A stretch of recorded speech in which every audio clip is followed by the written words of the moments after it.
অস্থির বাঙালির প্রথম পর্বে আপনাদের স্বাগতম। এখন দেখুন এই বুদ্ধিমান কাকুকে, যে কিনা একটি লাফ দিয়ে নিজেকে বাঁচিয়ে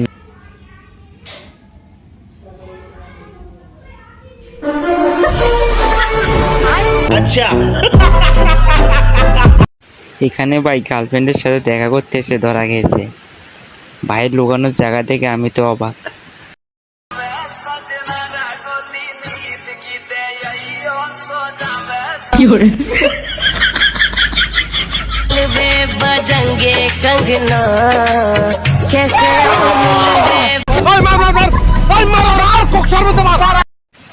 কে কে এমন বউ পেতে চাও? আমাদের ফেভারিট হিরো কে? দেব, শাহরুখ খান কি সলমান খান?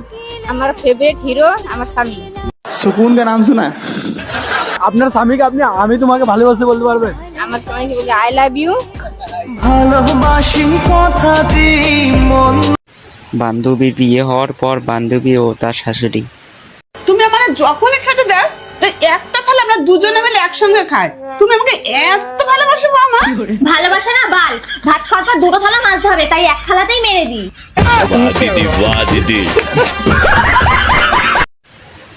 আমার বান্ধবীর ইগো।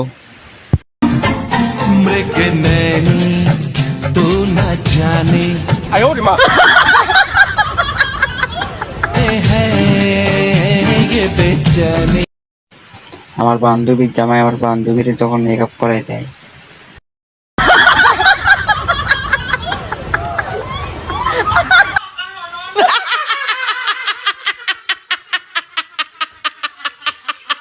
চাচা, আপনার বেটির তো বিয়ে দিলেন, খরচা কত হলো? ভাতিজা খরচা মাত্র 3000 টাকা হলো। মাত্র 3000 টাকা বিয়ে হলো? কি করে সম্ভব গো চাচা? খাও মা কাসম। সেরকম কিছু লাই গো ভাতিজা, 3000 টাকা দিয়ে একটা সেকেন্ড হ্যান্ড মোবাইল কিনে দিয়েছিল আমার বিটিকে। ও নিজে নিজে নাম করে বিয়ে করে লিয়াছে। ভিডিওর প্রথমে আমরা কাকুটির বুদ্ধি দেখিয়েছিলাম, এখন দেখবো এই মেয়েটির বুদ্ধি।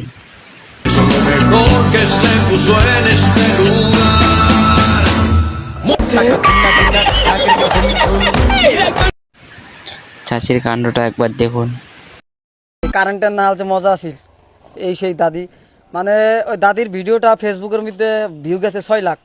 এখন এই দাদি কে বা কইছে ওই ভিডিওর ভিতরে 6 লাখ টাকা ঢুকছে, পাঠাই দিয়েছে এই যে আমার রুমে, যে ব্যাগ নিয়ে যাও 6 লাখ টাকা দিয়ে দিয়েছে। ব্যাগ নিয়ে এসে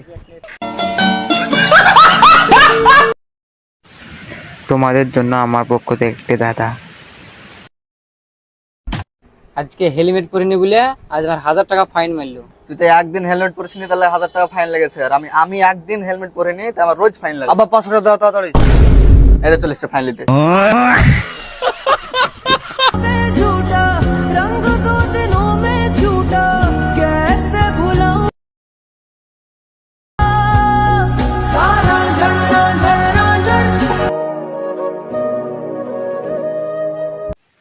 আজকের মতো এখানে শেষ। টাটা, বাই বাই, আল্লাহ হাফেজ।